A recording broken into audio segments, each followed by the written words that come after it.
Good morning, everyone. Thank you all for joining us. I'm Duke Carter, and we're here for the Sunday edition for the Eyewitness Morning News. You might want to pull out your jackets again because temperatures have dropped. So let's get a check-in with our weather expert, Chris Franklin, with today's forecast. Chris?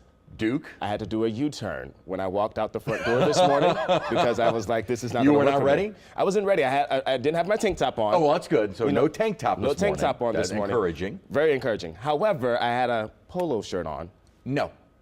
Didn't work well. Yeah. We had 83 degrees yesterday. Right now we're in the 40s and 50s, and we're going to stay in the 50s all day today. Let's take a look at overcast skies. It's also pretty windy. Thank you, Chris. Fans are disappointed following the cancellation of the Rolling Stones performance at this year's Jazz Fest.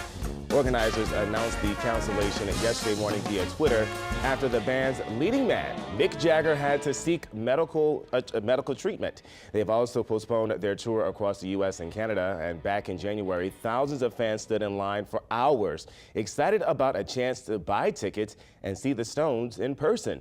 Fans say it's unfortunate, but health is a priority. It's unfortunate, but I mean, if it's health, then, what are you going to do? I hope he feels better. He said he's going to come back, so hopefully he comes back to New Orleans. The Stones aren't rolling this year, but the show must go on. Jazz Fest is April 25th and runs through May 5th. Turning now to election results in several parishes. Although there were more than a dozen races and issues on the ballot across the area, turnout was very low Saturday. There was only one thing on the ballot here in Orleans Parish, and that was a property tax proposal to support services for the elderly here in the Big Easy. And that tax failed by a wide margin. The 2 mil tax would have raised $6.6 million a year for services for seniors through the Council on Aging. However, the proposal was short on specifics, which led Mayor LaToya Cantrell and others to come out against the tax. In Covington, 3 candidates were vying to replace Mayor Mike Cooper, who was term limited, and voters decided to elect businessman Mark Johnson for that spot. In his first bid for public office, he defeated Councilman Rick Smith and former Mayor Candace Watkins. And you can find election results in other parishes online at WWLTV.com, our mobile app, and social media. Well, bus riders in Orleans and Jefferson parishes will be able to cross parish lines with ease starting today. After the success of a 6-month pilot program, the New Orleans Regional Transit Authority will extend its temporary 2-parish transit pass indefinitely. The pilot was part of an effort to create more regional connections. The pass will allow riders to pay just $6 to ride buses and streetcars in both parishes in spite of the different public transit agencies. The controversial Bayou Bridge pipeline will get up and running tomorrow, but not without backlash.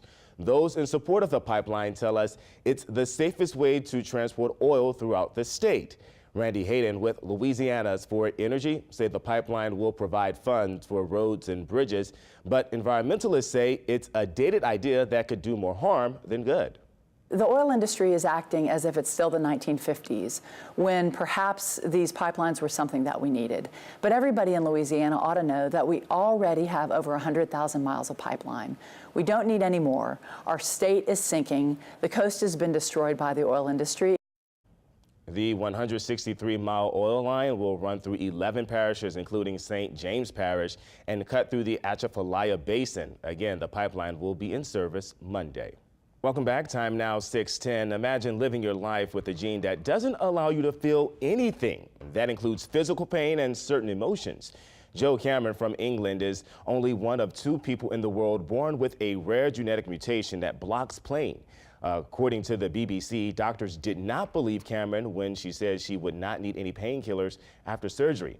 Biologists in London ran tests and were able to prove she had the gene, but it took her 65 years to realize she was different. I put my arm on something and only realise it's burning when I can smell flesh burning. So it's not clumsiness. The normal reaction is you cut yourself or burn yourself once, maybe twice, then you avoid that because your brain says don't do that. Well, my brain doesn't say don't do that, and that's not good. Wow. Cameron says she also had a painless childbirth. She described it as a peculiar feeling, but not a painful one. Well, that's interesting right there, Chris. I mean, I don't know. What would your significant other say about not having any pain during labor? During childbirth? I don't know. Bless your heart. Yeah, that's, I don't know. I don't understand how that works. Bless your heart. But today, I'd be a superhero, personally. well, you would be a superhero. Absolutely. In all of our eyes. And we need you to be a superhero today because of weather. Can, if you like it cold and it will- dreary. Sunny? No? No. Okay. Not going to happen today. Or tomorrow. Tuesday is when it gets a lot nicer. Today, not the prettiest of days. Welcome back to this Sunday edition of the Eyewitness Morning News. Time now with 6:30. We're getting a look at the forecast with meteorologist, weather expert, superhero, Chris Absolutely. Franklin. I'll take it. Take all the titles. All you the want. above. All the above. Today, Yeah, today, cold. supervillain then. Kind of a super villain. Yes. Actually, you know what? To be honest, super villain fits me a lot better than superhero. Oh, because everyone blames you for weather? Exactly. I'm sorry. So I'm going to take it. I'm going to take the credit and the blame. Let's take a look at what's happening. Thanks, Chris. The controversial Bayou Bench pipeline is complete and will start carrying crude oil through 11 parishes beginning tomorrow. Megan Key sat down with people on both sides of this issue who give us their take on how the pipeline will impact Louisiana.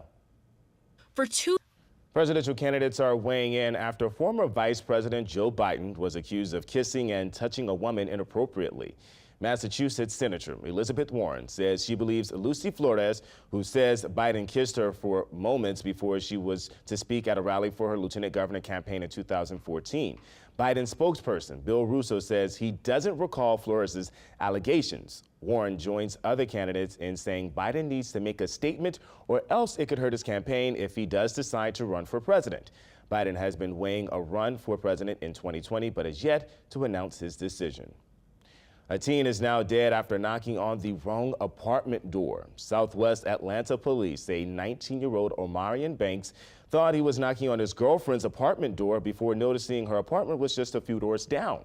Police say once he realized it was the wrong door, he walked away. The man living at that apartment, 32-year-old Daryl Bynes, confronted Banks, and after an argument, Bynes pulled out a gun and fatally shot the teen. Bynes' cousin claims he was acting in self-defense. They heard banging on the door as if somebody was kicking in the door.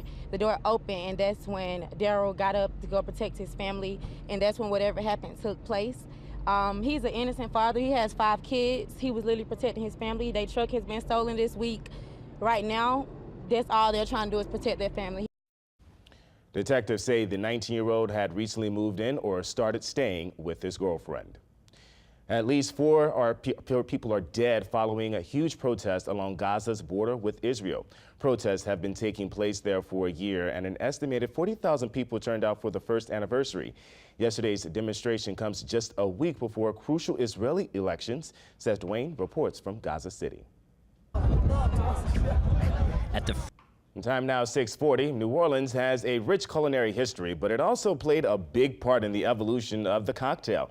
In today's special, Chef Kevin Belton gives us the history of one of the very first cocktails and explains how it may have changed how the entire world drinks alcohol. For a night, you have to come here to Julia South to elevate your palate, beverage and food. For Eyewitness News, I'm Chef Kevin Belton, and today is really special. And it will also be a much cooler day than the spring weather we've seen over the past few days, because our producer Whitney Patterson put this in the prompter. She says, quote, "Put away the tank tops because we're going to need the jackets." Chris, I'm just going to toss it to you for today's forecast, my man. Is she speaking to you directly about the tank top? It was definitely a message I got from her. It was. Whitney confirmed it, indeed. That was directed to Duke. Yes, it was. The man has probably 24 tank tops at home. Just 5. Just 5? Just 5. Nothing more. Thought it was more than that, I'll be honest. Let's take a look at how